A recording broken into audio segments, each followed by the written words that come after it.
হংকংয়ের তাই হ্যাং এলাকার সম্প্রতি সাক্ষী হলো আলো আর ধোঁয়ার এক জাদুকরী খেলার। মধ্য শরৎ উৎসবের আগে চলতি সপ্তাহেই মধ্যরাতে নেচে উঠল ৬৭ মিটার লম্বা এক আগুনের ড্রাগন। শত বছরের পুরনো এই ঐতিহ্যবাহী নাচ দেখতে ভিড় করে হাজারো মানুষ। এর সঙ্গে জড়িয়ে আছে রোগবালাই দূর করে সৌভাগ্য ফিরিয়ে আনার এক প্রাচীন বিশ্বাস। মধ্যরাতের নিস্তব্ধতা ভেঙে তাইহ্যাংয়ের রাস্তাগুলো যেন হঠাৎই জেগে উঠেছিল। প্রায় ৩০০ পারফর্মারের কাঁধে চড়ে যখন ৬৭ মিটার লম্বা ড্রাগনটি এগিয়ে যাচ্ছিল, তখন হাজার হাজার ধূপকাঠির আলোয় ঝলমল করছিল চারপাশ। ধোঁয়ার কুণ্ডুলি আর ড্রাগনের ছন্দময় পদচারণায় মুগ্ধ হয়ে তাকিয়েছিল রাস্তার দুপাশে ভিড় করা হাজারো দর্শক।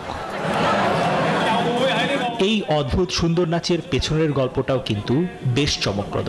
প্রায় ১৪০ বছর আগে এই অঞ্চলে ছড়িয়ে পড়া এক মহামারী তাড়াতেই নাকি শুরু হয়েছিল এই প্রথা। তাই তো নাচ শেষে ড্রাগনের গা থেকে আধপোড়া ধূপকাঠিগুলো দর্শকদের হাতে তুলে দেওয়া হয়। বিশ্বাস করা হয় এই ধূপকাঠি ঘরে বয়ে আনবে সৌভাগ্য আর সুস্বাস্থ্য। ৩ রাতের এই আয়োজন এখন শেষ, কিন্তু তার রেশ রয়ে গেছে সবার মনে। ২০১১ সালে চীনের জাতীয় সাংস্কৃতিক ঐতিহ্যের তালিকায় জায়গা করে নেয়া এই ফায়ার ড্রাগন ডান্স এখন শুধু একটি প্রথা নয়, এটি হংকংয়ের সংস্কৃতির এক অবিচ্ছেদ্য অংশ, যা প্রতি বছর ফিরিয়ে আনে উৎসবের এক অন্যরকম আমেজ।